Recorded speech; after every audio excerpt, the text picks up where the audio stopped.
Soy la mala por pedirle a mi hija mayor que se haga cargo de la familia, que su hermana le quitó todo. Si vuelves a tocar mi puerta, llamo a la policía. Eso fue lo último que mi hija mayor me dijo. No gritó, no lloró. Solo lo expresó con esa voz dura que supe reconocer tarde, la de alguien que ya no te debe nada. Y ahí estaba yo, su madre, frente a su casa, rogando con los ojos que abriera un poco más la puerta, que me dejara pasar, que al menos me escuchara. Pero la cerró en mi cara como quien aplasta una cucaracha. La verdad es que la entiendo. Tengo 2 hijas, se llevan apenas 2 años. Cuando eran niñas eran inseparables. Jugaban juntas.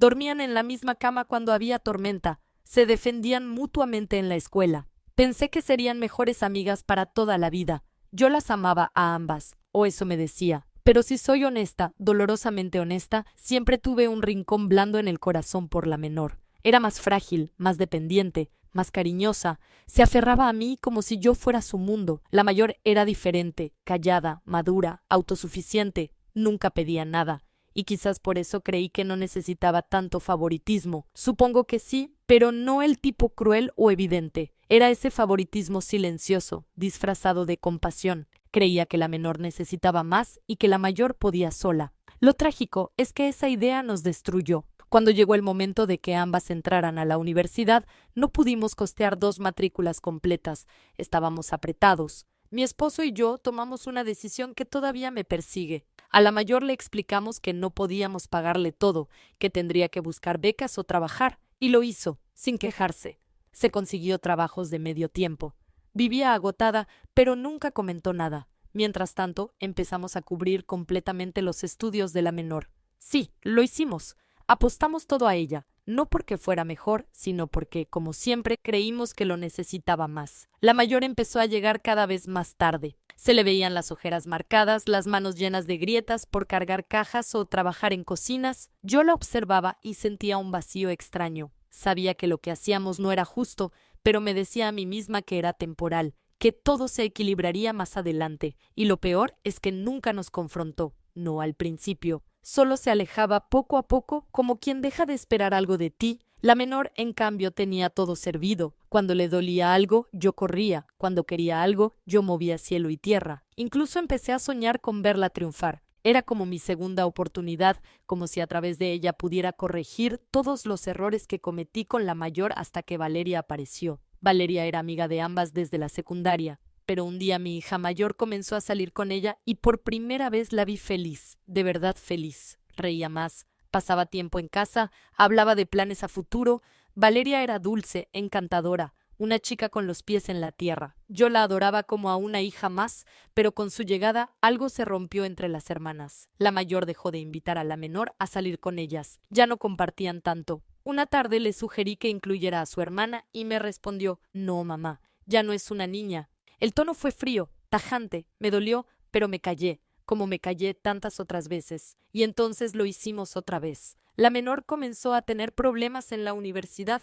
Estaba frustrada, insegura, temerosa de no rendir, y mi esposo y yo decidimos ayudarla más. Le pagamos cursos extras, le compramos un nuevo portátil, incluso le prometimos que si necesitaba le cubriríamos toda la carrera. La mayor se enteró, no sé cómo. Solo sé que una noche llegó, me miró con los ojos llenos de decepción y dijo: «Entonces era cierto, ella siempre fue tu favorita». No tuve con qué defenderme. No sé si fue en ese momento cuando se quebró del todo. Tal vez la herida ya estaba ahí desde hacía tiempo, pero esa noche fue la primera vez que dejó de mirarme como su madre, y yo, sabiendo que ella tenía razón, solo pude mirar al suelo y cargar con la culpa. La sentía todo el tiempo, aunque me la tragara en silencio. Cada vez que la veía llegar con las manos resecas por el trabajo, cada vez que pasaba frente a su cuarto y la escuchaba estudiar de madrugada, sentía que estaba fallándole, pero me convencía a mí misma de que era temporal, de que ella era fuerte, de que ya encontraría su recompensa más adelante, que no era injusticia, sino estrategia. Nunca pensé que estaba eligiendo, pero lo hice. Un día, mientras preparaba café en la cocina, mi hija menor se me acercó, se sentó en silencio. Tenía esa cara de niña que aún pedía consuelo sin hablar. Después de unos segundos se soltó: «Mamá, me gusta Valeria». Se me detuvo el corazón. «¿Cómo que te gusta?» «Desde siempre», comentó sin mirarme. «Desde la secundaria, solo que nunca le hablé». Y luego ella se le adelantó. Ella, su hermana. Fue la primera vez que escuché esa palabra cargada de resentimiento. No, mi hermana, no su nombre, solo ella. Siento que me la quitó, expresó. Siempre fue así, siempre se llevaba todo. Me quedé congelada. No sabía si abrazarla o regañarla. En su rostro no había maldad, solo tristeza pura y dura, y algo más, un rencor silencioso, viejo, cocinado a fuego lento. Pero ellas están juntas ahora. Intenté decir y parecen felices. ¿Y yo qué? Interrumpió. ¿Acaso a mí nadie me ve? No supe qué responder, solo la abracé. Y ahí fue donde todo empezó a torcerse de verdad, porque desde ese momento cada vez que Valeria venía ya no la veía igual. Empecé a notar detalles que quizás siempre estuvieron ahí, pero que ahora me parecían pistas, cómo se reía más con la menor, cómo la escuchaba cuando hablaba, cómo se sentaba cerca de ella en el sofá sin siquiera notarlo. Y entonces, lo confieso, sembré la semilla. Una tarde, mientras Valeria y yo preparábamos la cena, le dije sin pensarlo demasiado: siempre te he visto muy conectada con la menor. Ustedes dos siempre han tenido una chispa especial, ¿no? Ella frunció el ceño. ¿Qué quieres decir? No sé, solo que a veces uno termina con quien no debe porque no se atreve a ver más allá. A veces el amor real está más cerca de lo que uno cree. Valeria no respondió, solo me miró con confusión y yo cambié de tema, pero repetí esa estrategia más veces. Frases pequeñas, comentarios casuales. Tú y la mayor no se ven tan unidas últimamente. La menor siempre te mira como si fuera su mundo. Hay cosas que no se fuerzan y cosas que sí fluyen. Nunca le dije directamente que dejara a la mayor, pero no hacía falta. Y lo peor de todo es que también hablé con la menor. Le dije que quizás Valeria sí sentía algo, que quizás solo necesitaba tiempo para verlo, que no se diera por vencida, que luchara por lo que amaba. Fui yo quien echó gasolina sobre esa chispa que ya ardía. Una noche, Valeria se quedó más tiempo de lo habitual. La mayor tenía turno nocturno. Yo me fui a dormir. A la mañana siguiente encontré a la menor en la cocina en silencio con los ojos rojos. Temblaba. ¿Qué pasó?, le pregunté. Pasó, manifestó. Solo eso. Y luego, como si hubiera estado conteniéndolo por horas, se quebró. Mamá, Valeria y yo estuvimos juntas anoche. Se me fue el alma al suelo. No supe si llorar, gritar o abrazarla, pero la abracé. Ella se hundió en mí como una niña asustada. Me comentó que no sabía qué iba a pasar, que ella no le había prometido nada, que solo sucedió. Días después, Valeria dejó de venir. Se distanció. La mayor no decía nada, pero se le notaba rara, más tensa, más apagada. Yo no sabía si sabía. La menor tampoco sabía qué pensar. Valeria no respondía a sus mensajes. Estaba en el limbo hasta que una tarde volvió y pidió hablar. Dijo que necesitaba hablar, y yo supe que ya no había marcha atrás. Valeria regresó una tarde vestida de forma sencilla, sin maquillaje, con la cara pálida y los ojos hundidos. No quiso pasar al comedor. Se quedó en la entrada como si no se sintiera con derecho a pisar esa casa. La mayor estaba sentada en el sofá con el portátil sobre las piernas. Cuando la vio, se levantó de golpe. ¿Qué pasa?, preguntó con una mezcla de nervios y alivio. ¿Estás bien? Valeria asintió, pero no se acercó. Tenía los brazos cruzados sobre el pecho como si tratara de sostenerse a sí misma. Y entonces, sin rodeos, soltó la bomba. Estoy embarazada. El rostro de mi hija mayor se transformó. Sonrió. Dio un paso hacia ella. ¿En serio? ¿Es en serio? Ella dio un paso atrás. No es tuyo. Yo estaba en la cocina y aún así escuché cómo se rompió todo.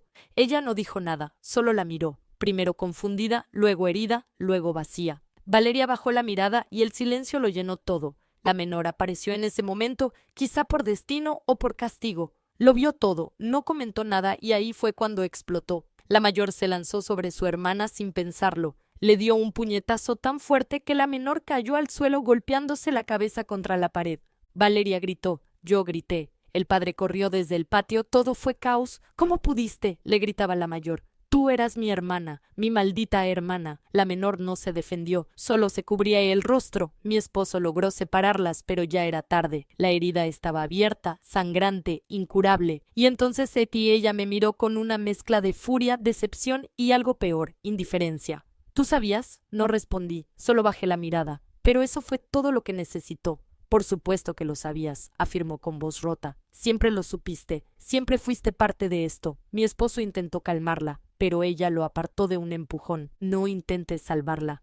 Ni a ella. Esta familia está podrida. Siempre lo estuvo. Valeria lloraba. La menor seguía en el suelo. Yo trataba de decir algo, lo que fuera, una súplica, un llanto, un soy tu madre. Pero ella levantó la mano pidiéndome silencio. No quiero volver a verlas a ninguna. Ustedes murieron para mí hoy. Y se fue. No recogió nada. No se despidió. Solo cruzó la puerta y desapareció. Esa noche no dormimos. Nadie pronunció una sola palabra. Valeria se encerró en su cuarto. La menor lloró hasta dormirse. Mi esposo fumó en silencio en la terraza y yo me senté en la oscuridad de la sala con los brazos cruzados, sintiendo que algo se había roto dentro de mí para siempre. Pasaron los días, luego los meses. Valeria dio a luz. Era una niña hermosa, mi nieta, pero no pude disfrutarlo porque la ausencia de mi hija mayor era más ruidosa que cualquier llanto de bebé.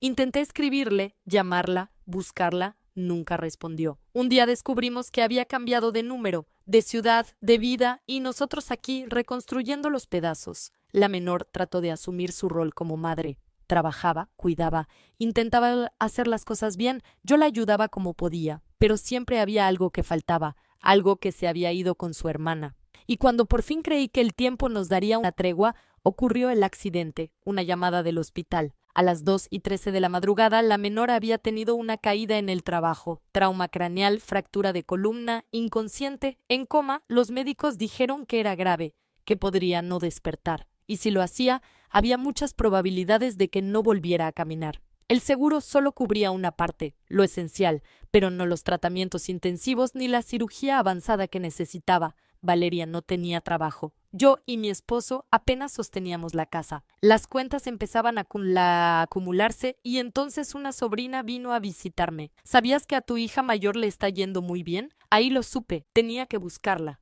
Fue como perseguir un fantasma al que yo misma había enseñado a desaparecer. Ya no tenía su número. Lo había cambiado hacía años. En redes aparecía con su nombre real. Lo único que tenía era el comentario de mi sobrina. Le está yendo bien, tía. Vive en tal ciudad. Tiene un buen trabajo. Dicen que hasta comprometida. La última parte me dolió más de lo que debería, no por celos ni por orgullo, sino porque supe en ese instante que su nueva vida no tenía ni un rincón donde encajáramos nosotros. Yo no estaba invitada a su futuro. Con ayuda de mi esposo conseguimos una dirección. No sabía si era la correcta. Era un barrio bonito, tranquilo, casas ordenadas, silenciosas. Cuando toqué la puerta me sentí más nerviosa que el día que la llevé por primera vez al preescolar. Tardó en abrir y cuando lo hizo por un segundo no me reconoció. ¿Qué haces aquí? Su voz era firme, neutra, fría. Necesito hablar contigo. Por favor. No me invitó a pasar. Solo se quedó en el marco de la puerta con los brazos cruzados. Es tu hermana. Está en coma. Tuvo un accidente. Es grave. Muy grave. No dijo nada. Ni una mueca, ni una pregunta. El seguro no cubre todo. Necesita una operación urgente. Si no se hace pronto, puede morir o quedar inválida. No tenemos el dinero. ¿Y eso qué tiene que ver conmigo? Fue su única respuesta. Es tu hermana, exclamé casi gritando. Es tu sangre, es la familia que te queda. No, ustedes murieron hace años y yo no resucito muertos. Me sentí temblar, pero no me detuve. Valeria no trabaja, tiene que cuidar a su hija, tu sobrina. Una niña de 6 años no tiene la culpa de nada. No puede crecer sin su madre. Ella me miró como si le hablara de un extraño. ¿Quieres que me haga cargo de la hija de la mujer que me engañó con mi propia hermana mientras tú mirabas para otro lado? ¿No fue así? No fue así, interrumpió alzando la voz por primera vez. ¿De verdad tienes el descaro de venir a mi casa después de todo lo que hicieron, a pedirme dinero, a exigirme madurez? Sentí que todo el cuerpo me ardía. Tú siempre fuiste la fuerte, le dije, la que podía sola, la que no necesitaba nada. Tu hermana, ella siempre necesitó más. No, ella siempre quiso más. Y ustedes le dieron todo, incluso lo que era mío. Silencio. Yo la amaba, susurró. Ah, Valeria. Iba a pedirle que se fuera a vivir conmigo. Tenía todo planeado y ustedes me lo arrebataron porque no sabían amar sin dividir. Me acerqué, le toqué el brazo. Ella lo retiró con asco. Tienes que ayudar. Si no lo haces, se va a morir. Y si muere, señaló con una calma escalofriante, será consecuencia de sus propias elecciones, no de las mías. Intenté decir algo más, cualquier cosa, una súplica, un llanto, un soy tu madre, pero ella levantó el celular. Lárgate, o llamo a la policía. Me fui. Con las piernas temblorosas y el alma convertida en polvo. Volví a casa sin decir nada. Mi esposo me miró en silencio. Sabía que no había funcionado. Esa noche no dormimos. A la mañana siguiente el médico nos llamó. Necesitan decidir ya. Si no se realiza la cirugía esta semana, su hija podría quedar parapléjica o no sobrevivir. No teníamos ese dinero. Solo nos quedaba una opción, la casa de mi madre. la que había heredado, la que alquilábamos para sobrevivir, mi fondo de jubilación, mi último recurso. Mi esposo y yo nos miramos en silencio. Supimos que lo haríamos, pero antes quise intentarlo una vez más. Volveríamos a verla. Esta vez juntos fuimos a tocar su puerta por última vez. Yo ya no esperaba redención, solo quería humanidad. Una chispa, una reacción que me hiciera pensar que aún quedaba algo de ella en nosotros o de nosotros en ella. Ella abrió sin sorpresa. Como si ya supiera que volveríamos, mi esposo dio un paso al frente. Esta vez fue él quien habló. Tu hermana está al borde de la muerte. Si no se opera esta semana, podría quedar inválida o peor. No tenemos cómo pagar. Silencio. Mi hija mayor se recargó en el marco de la puerta. Su expresión era impenetrable, como si todo esto le fuera ajeno, como si no estuviéramos hablando de sangre. ¿Por qué yo? Preguntó al fin. Porque eres su hermana, expuse yo. ¿Porque alguna vez lo fuiste? No lo soy. Ustedes me hicieron entender eso cuando la eligieron, cuando se quedaron callados, cuando le dieron lo que era mío. Intenté acercarme. Mi esposo la detuvo. Ya no es momento para hablar del pasado. Estamos aquí porque no hay otra salida. ¿Y la casa de la abuela? Dijo mirándome con frialdad. ¿Ya la vendieron? Aún no, respondí. Pero es lo último que tenemos. Y si lo hacemos, no tendremos cómo jubilarnos. Ah, claro, río sin gracia. Ahora sí necesitan pensar en el futuro. Ahora que la favorita está en riesgo. Mi esposo dio un paso hacia ella, el rostro tenso, los puños apretados. Madura, eres una mujer hecha y derecha. Vas a dejar morir a tu propia hermana por orgullo. No es orgullo, enfatizó ella seca. Es dignidad, algo que ustedes me quitaron hace años. Ella es tu sangre, grité. Tu sobrina te necesita, Valeria. Valeria no es nada para mí, estalló. Me usó, me dejó, me pisoteó y ustedes lo permitieron. Ahora quieren que financie su nueva vida, su rehabilitación, sus errores. El silencio se volvió denso. ¿Eres una egoísta?, le señalé rompiéndome. ¿Qué clase de hija le da la espalda a su familia así? Ahí fue cuando sucedió. Mi esposo, que hasta entonces se había contenido, la empujó solo un segundo de rabia. Un golpe seco en el hombro, una reacción instintiva, desesperada. La mayor se tambaleó, pero no se cayó. Lo miró lento, helado. «Hazlo otra vez», articuló sacando su teléfono. «Y te demando». Mi esposo bajó la mano. Yo retrocedí con el corazón en la garganta. «No vuelvan», nos indicó. «No las quiero ver. No me escriban. No me busquen. Si lo hacen, tendrán noticias de mi abogado». Y cerró la puerta en la cara. Yo me quedé ahí un segundo mirando esa madera fría, sintiendo que no era una puerta, era un muro, una lápida. El final volvimos en silencio. Esa noche vendí la casa de mi madre. Llamé a la gente, firmé todo. Esa propiedad que me había visto crecer, que me iba a sostener en la vejez, ya no era mía, pero pagó la operación. Días después, la cirugía se realizó larga, complicada, exitosa dentro de lo posible. Mi hija menor sobrevivió, pero el médico fue claro.